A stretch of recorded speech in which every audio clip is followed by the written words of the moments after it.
اولئک علیہم صلوات من ربہم ورحمہ، وہ کہتا ہے میں تجھ پہ رحمتیں کروں گا. صلوات ورحمت، درجات کی بلندی، عظمت رفعتیں، صالحین میں تیرا اندراج، جنت میں تیرے لیے محلات، دنیا میں تیرے لیے آسانیاں، اگر تیرے مقدر میں شفاعت لکھی ہے تیرے رب نے، ورحمت، یہ سب دنیا میں بھی ملے گا، اور اگر دنیا میں یہ آسانیاں تیرے نصیب میں نہیں تو یہ سب کچھ جنت میں تیرا منتظر ہے. اولئک هم المہتدون. بینک سے لون لے کے ڈوبا ہوا کاروبار سٹینڈ کرنے والے عقل مند نہیں ہوتے. بچے بھوکے مر رہے ہیں، اب کیا کریں؟ کورونا کی وجہ سے سب کچھ ضائع ہو گیا. اب تو غیر شرعی راستے انتخاب کرنے کا حق ہے نا. میرے پاس تو تھا یہ جو اس عالمگیر وبا کی نظر ہو گیا، اب کہاں جاؤں اگر لون نہ لوں؟ کچھ فتوے بھی ہوتے ہیں، فتویٰ ساز ملا حرام کو حرام کرنے کے لیے فتویٰ سازی بھی کرتے ہیں. پوچھیں گے، احادیث سنیں گے، قرآن مجید کی آیات ان کے سامنے پڑھی جائے گی، اور ان کا اندر ان کا ضمیر کہہ رہا ہوتا ہے کہ یہ حرام ہے، لیکن سہارا لیں گے کسی کٹ ملا کے فتویٰ سازی کا، اس نے کہا کہ جائز ہے. اولئک هم المہتدون. ہدایت پر، عقل مندی پر، صراط مستقیم پر، اللہ ذوالجلال والاکرام کی عطا کردہ رہنمائی میں، دانائی اور دانشمندی کے راستے پر وہ ہے جو اس کی رضا پہ راضی رکھتے ہیں. تھوڑا دے دیا اس پہ صبر کیا، زیادہ دے دیا اس پہ شکر کیا، کبھی اپنے رب کی ناشکری نہیں کرتے، کبھی بے صبری کا مظاہرہ نہیں کرتے، اس کے ساتھ کبھی کسی حال میں کسی کو شریک نہیں بناتے، اس کے نبی کی سنت کو، اس کی دی ہوئی شریعت کو چھوڑ کے حرام کے رستوں کا انتخاب نہیں کرتے. اولئک هم المہتدون. آسمان کا رب کہتا ہے میں سرٹیفکیٹ دیتا ہوں، یہ ہے ہدایت والے دانا اور عقل مند.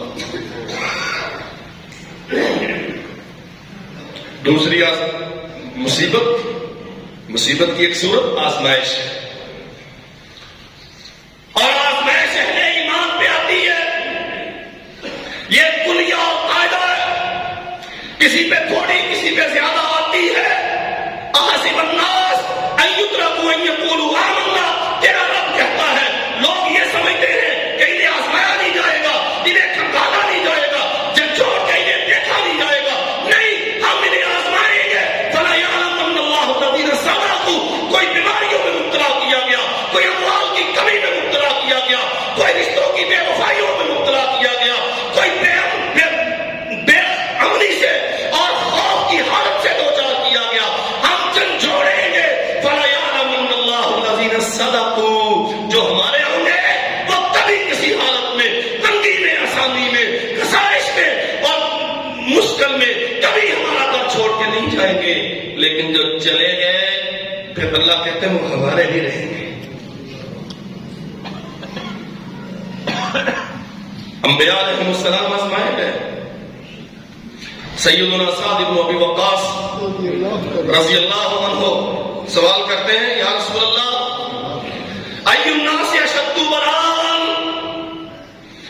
سب سے زیادہ مشکلات انسانوں میں کن کو آئی؟ فرمایا الانبیاء ثم الامثل فالامثل. سب سے زیادہ مصیبتیں انبیاء کو ہیں. سنتے ہو نا، یعقوب علیہ السلام کا بیٹا جدا کر دیا گیا اور فراق میں رو رو کے آنکھوں کی بینائی زائل ہو گئی.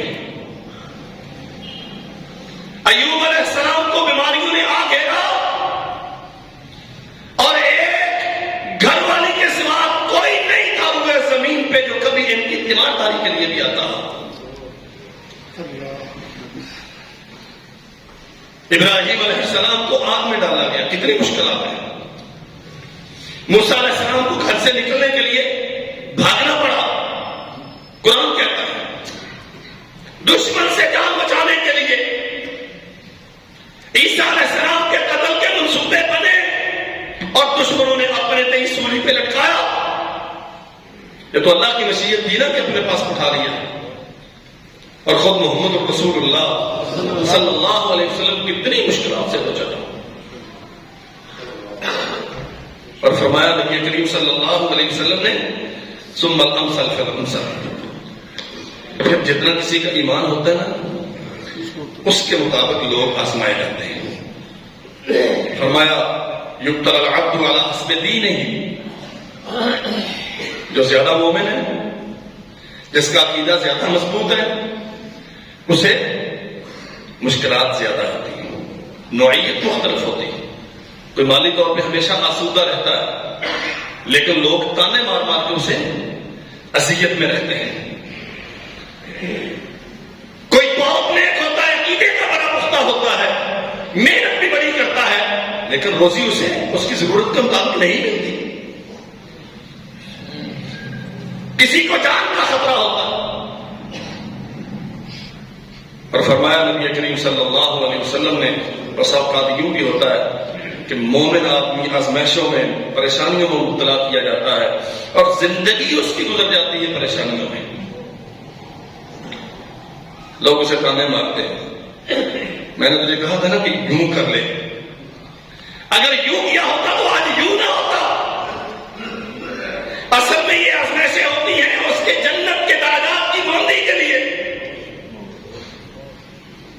میرے بھائیوں اپنے عقیدے دیکھو, اپنے فهم کے مطابق انسان حسن تدبیر اختیار کرے, اچھے رستوں کا انتخاب کرنے کے لیے جستجو کرے. اس کے باوجود اگر نقصان ہوتے ہیں, مشکلات آتی ہیں, مصیبتیں ہوتی ہیں, صحت درست نہیں ہوتی تو اسے سمجھ لینا چاہیے ان مصیبتوں کے باوجود اگر وہ اپنے رب کی رضا پہ راضی ہے, اللہ کے دروازے پر اسے یقین ہے, اس کی رحمت سے نا امید نہیں ہے, شفا مشکلات کے ٹل جانے کا پورا اعتماد اپنے رب کی ذات پہ ہے, غیر اللہ کی طرف امید کی نگاہ اٹھا کے دیکھنا اسے پسند نہیں ہے. اسے سمجھ لینا چاہیے کہ وہ اللہ کی طرف سے امتحان میں ہے. اگر اس کو منظور ہوا تو دنیا میں سرخرو ہوگا, نہیں تو انشاءاللہ جنت میں اس کے بہت بڑے بڑے محلات تیار ہیں. فرمایا بندہ زمین پہ پھرتا ہے, مشکلات آتی ہیں, پریشانیاں آتی ہیں, درد ہو گیا, سر دکھتا ہے, آج بازو میں درد ہے, ڈاکٹرز کہتے ہیں تو میڈیکلی فٹ ہے, ہماری مشینیں, ہماری لیب تجھے کلیئر کر رہی ہے, کوئی بیماری نہیں ہے تجھے. اطباء کی سمجھ میں آتا کچھ نہیں, ماہرین بے بس ہیں, سارے سائنسی آلات ان کے اختیارات ختم ہو گئے. اگر آپ بالکل فٹ ہیں, وہ کہتا ہے آج یہاں درد ہے, کل یہاں درد ہے, آج اس مصیبت میں ہوں, کل اس مصیبت میں ہوں. محمد رسول اللہ صلی اللہ علیہ وسلم فرماتے ہیں بندہ مشکلات میں رہتا ہے حتیٰ کہ جتنی غلطیاں بحثیت انسان, کمیاں, کوتاہیاں, سستیاں, غفلتیں, معصیتیں وہ کرتا ہے, اللہ ان آزمائشوں کے نتیجے میں ساری دھو دیتا ہے. وہ زمین پہ چل رہا ہوتا ہے لیکن اللہ کے کاغذات میں اسے جنتی لکھ دیا جاتا ہے. یہ ایک صورت ہے مشکلات کی. اور دوسری صورت وما اصابكم من مصیبۃ فبما کسبت ایدی الناس ویعفو عن کثیر. دوسری صورت ہے انسان خود اپنے کرتوتوں کی وجہ سے عذابوں کو, مشکلات کو دعوت دیتے ہیں. 3 سال ہونے کو ہیں, دنیا کورونا کی وبا میں مبتلا ہے, سر جوڑ کے فیصلے ہو رہے ہیں کیا تدبیر اختیار کی جائے. پہلا فیز تھا, دوسرا تھا, تیسرا تھا, چوتھا تھا, گزر گیا, 5واں آ گیا ہے, اومیکرون آ گیا, پوری دنیا جاں بلب ہے. کیسے بچا جائے اس سے؟ ماہرین کس کے ماہر؟ شریعت کے ماہر نہیں. یہ بدقسمتی ہے, ہمیں مراسلے آتے ہیں. قوم کو یہ کہیں, کیا کہیں قوم کو؟ سوشل ڈسٹینسنگ اختیار کریں. ماسک لگائیں، وہی پرانی باتیں ساری جو 3 سال سے چل رہی ہیں. اور میٹنگوں میں جب بلایا جاتا ہے تو پوچھا نہیں جاتا کہ حضرت شرعی طور پہ آپ بتائیں اس مسئلے کا کیا حل ہو سکتا ہے. جو اوپر سے مراسلہ آیا ہے وہ ہمیں سنایا جاتا ہے کہ یہ لے جاؤ اور جا کے قوم پہ نافذ کر دو.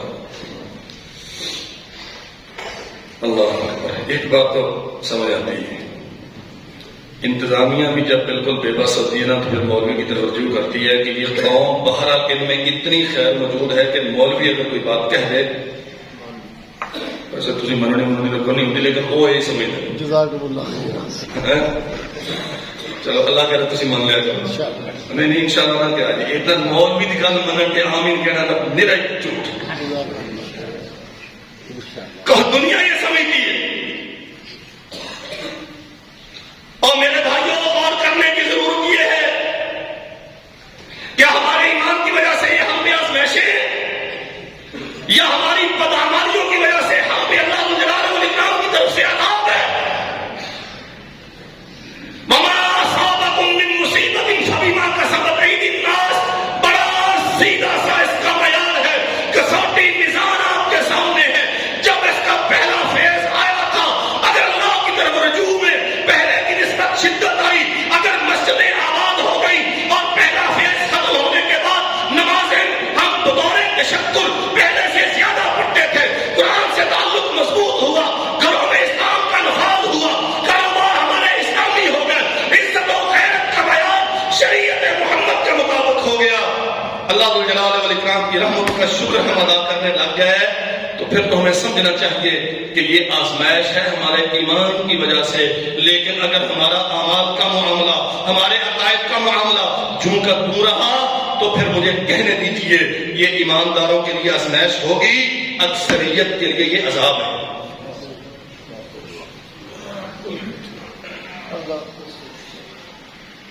ہم نے کیا دعوے کیے؟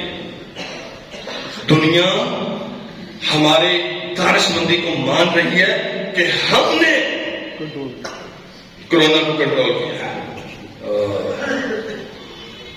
تمہاری کیا اوقات ہے تم کورونا کو کنٹرول کرو؟ دنیا میں کوئی ہے ایسا؟